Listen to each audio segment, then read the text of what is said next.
Hi everyone, it's Dan here from Tender VLE, and in this video we'll be looking at the easiest way to break down a tender opportunity.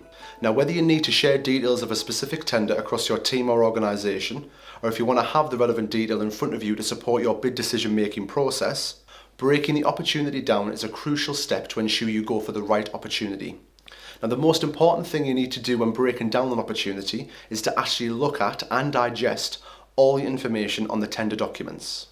A good proportion of the time in the public sector, and if not the majority of the time in the private sector, buyers release different amounts of information on their initial tender notices. Some will provide you with all the necessary information on a contract notice for you to make an informed decision there and then. Others will provide an extremely vague title, no budget, and a minimal description of their requirements. Now, this is something our group is working on here at our parent organisation, Hudson Procurement Group, in order to make initial notices clearer and more coherent. Even if you have made the decision based on the initial notice information, make sure you read the in-depth requirements in the documentation. We've been told many stories from clients who have started their tender responses and then have realised they don't hold a specific accreditation that is needed to pass to the next stage, as this was on page 12 of the specification, for example. Now, by fully digesting the tender documents, they would have realised this from the outset, rather than wasting precious time, money and resources because of a slight oversight.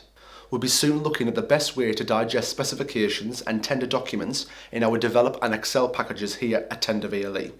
Now, if you sat there and you're thinking to yourself, I don't have time to read through opportunities just to find that I can't actually go for it, no problem. We have specialised teams who can do it for you. We do, however, tell our customers it helps if you are 100% committed to tender management processes and implementing specific approaches across your business development strategies.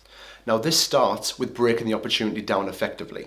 We've provided you with an example of how we undergo our opportunity breakdown for our customers. Now, this is a simple yet effective table which can be found on our blog that accompanies this video on our Tender VLE website. Now, we look at 10 key stages when undergoing a breakdown of the opportunity at hand and drill down even further to ensure more specific questions are answered, helping our customers with their bid decision making processes. Now, this includes, firstly, stage 1, the contract or project title. Very simple and obvious, some may say, and they be right. If you're a growing company and are tendering for multiple works, this will help you keep all of your tender breakdowns separate. Now, try and number these also to keep track in an organised fashion. Then, stage 2, buyer details. Who is it that is procuring or buying these services? Are they considered your target buyer or a buyer within a particular sector? Do you have experience with a similar client? Stage 3, location of delivery. Now, make sure you identify where the contract is aimed to be delivered is clearly stated.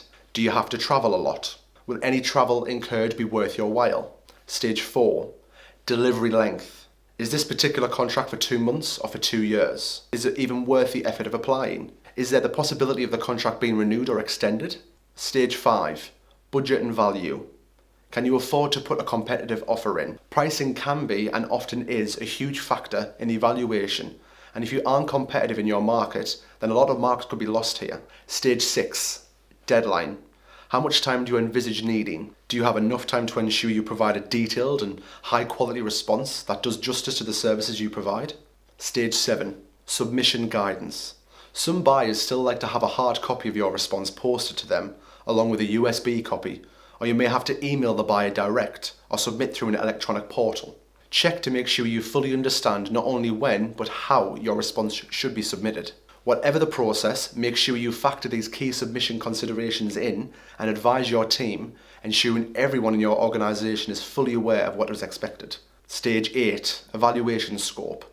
How is the tender evaluated? Is it primarily focused on cost or quality, or both? Look at your organisation's strengths on paper. Can you submit detailed content relating to your professional and technical capabilities, or are you competitive regarding cost in your market? Stage 9, description of requirements. What is actually involved with delivery? Make note of what the key objectives are and the main services the buyer requires. Is this something you can excel in and have vast experience with? Stage 10, tender plan. This is for your benefit. Especially when you're breaking this opportunity down for your team members, you'll need to assess what work is involved. If there is a 3,000 word limit on a specific question, make note how long you think this will take, given the content you already have internally. Will you need to start from scratch? In an ideal world, we would love for buyers, both public and private, to detail all of the above information clearly from the outset, so decisions can be made more efficiently by suppliers. But there are more and more vague opportunities that are released which are initially unclear. Thankfully, we are here to help and do the hard work for you. For further information about bid decision making, you can click the link below for our to bid or not to bid topic. Now, with our parent company, Hudson Procurement Group, we want to change practices, change mindsets, and ultimately change policies. We haven't won the National Best New Business Award for nothing. We are already making waves throughout the procurement sector. For further information about our group and our ways of working, including how we can work with you to maximise your business growth, just get in touch. Thank you very much for watching, and we'll see you in the next video.